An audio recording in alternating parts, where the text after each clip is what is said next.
Music Lovers, tudo bem com vocês? Eu estou bem e hoje eu vim trazer aqui uma indígena maravilhosa. Eu sou suspeita pra falar dos povos indígenas, gente. Eles são fantásticos. Eu sou Bianca Gomes e este é o Garota Delicada.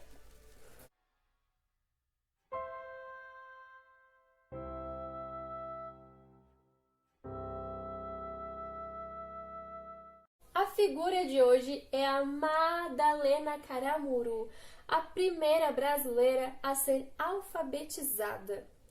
Lembrando o contexto histórico que estamos aqui nessa época, é 1500. Vamos lembrar que no ano de 1500 teve o grande feito de Portugal, o descobrimento das terras de Pindorama, que eles chamaram de Brasil mais tarde, não é mesmo? Vieram e se depararam com os povos tupinambás maravilhosos. Era um dos maiores povos que existia naquela época, gente. De norte a sul do litoral brasileiro era Tupinambá. Foram os primeiros a recepcionar o querido português ali naquelas terras de Pindorama. Fizeram rituais de recepção, tentaram ter uma coisa amigável e aí, de repente, do nada, os filhos foram mortos. Aqueles filhos que sobreviviam iam para ser catequizados de uma forma bem violenta e cruel.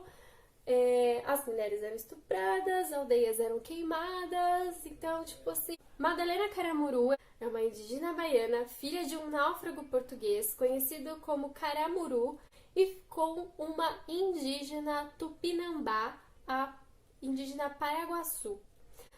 Em 1534, ela casou-se com o português Afonso Rodrigues e foi ele que alfabetizou a nossa querida Madalena. O Madalena, o seu corpo percebeu.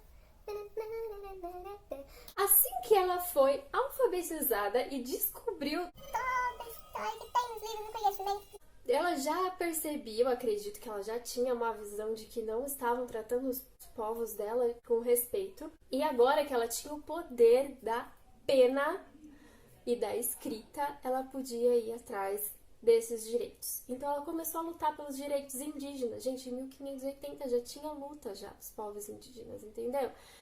Então ela começou a ir em defesa dos seus povos que eram seus ancestrais. Os indígenas têm muito essa coisa da ancestralidade, da terra, de ser irmão. Depois da colonização não passou muito tempo deles começarem a se unir como um povo só.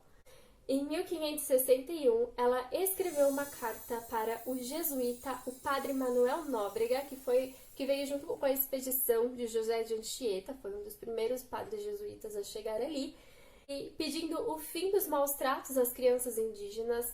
Além desse pedido, ela pediu a alfabetização feminina. Ela, inclusive, ofereceu dinheiro. Falou assim, Olha, vocês querem alfabetizar as indígenas? Eu dou tanto de dinheiro para ajudar na construção das escolas para as mulheres.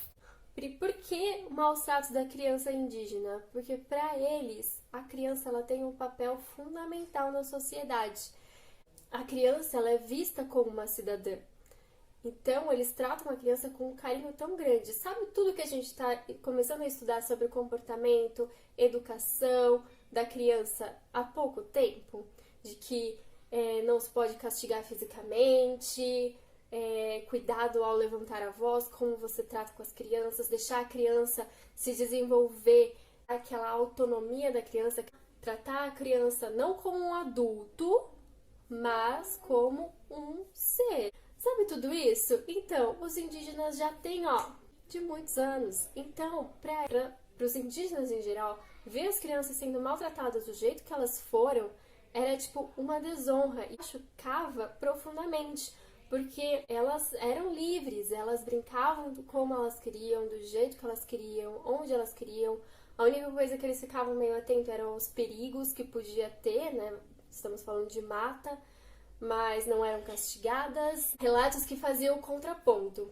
De um lado, nós tínhamos os missionários e antropólogos portugueses dizendo que eles eram povos selvagens, de almas perdidas, extremamente rudes. Porém, de outro lado, eles viam como eles tratavam as crianças. Inclusive, um relato, de um dos padres jesuítas era que eles tratavam elas com muito carinho, muito apreço. Por isso que foi um dos pedidos de Madalena para o padre Manuel Nóbrega, porque as crianças para eles têm até hoje um significado muito forte. O padre, ele adorou, ele super apoiou, ele falou assim, não, ok, vou levar, estou levando seus pedidos para a corte portuguesa, que olhou para aquela carta, viu como uma iniciativa perigosa, tipo... Os indígenas estão querendo o quê? Tipo, as mulheres estão querendo o quê? O que elas acham que são? Quem esses povos estão achando que eles são? Eles são os nossos colonizados, é a nossa colônia, querendo alguma coisa, tipo...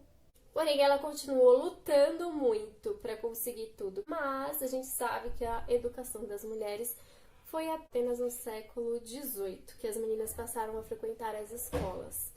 Arilda Inês Miranda, que é uma pesquisadora, ela fala a seguinte frase. Vou até escrever ela aqui nesse cantinho, que a minha parede ela serve para escrita de frases, perceber. O indígena que via na mulher uma companheira não via razão para as diferenças de oportunidades educacionais. Não viam o perigo que pudesse representar o fato de suas mulheres aprenderem a ler e a escrever, como os brancos preveniam. Condenar ao analfabetismo e à ignorância do século feminino lhes parecia uma ideia absurda. Diante dessa frase, eu me pergunto, quem era o povo selvagem? O quanto a gente não podia ter aprendido com os povos indígenas se a gente tivesse escutado, se os portugueses daquela época tivessem sentado para ouvir, para aprender, o quanto nós não seríamos extremamente ricos em sabedoria, quanto nesses 500 anos de história a gente não teria evoluído como povo brasileiro. Essa foi a história de Madalena Caramuru, uma tupinambá que existiu no século XVI e que lutou para os direitos das mulheres e os direitos das crianças indígenas e de quebra ali também os direitos indígenas, porque ela também era indígena, que é uma luta que nós temos que também apoiá-las, porque é uma luta também muito forte e que a gente também tem que ajudar. Um cheiro, um beijo, um queijo e um pão de queijo. E até o próximo vídeo!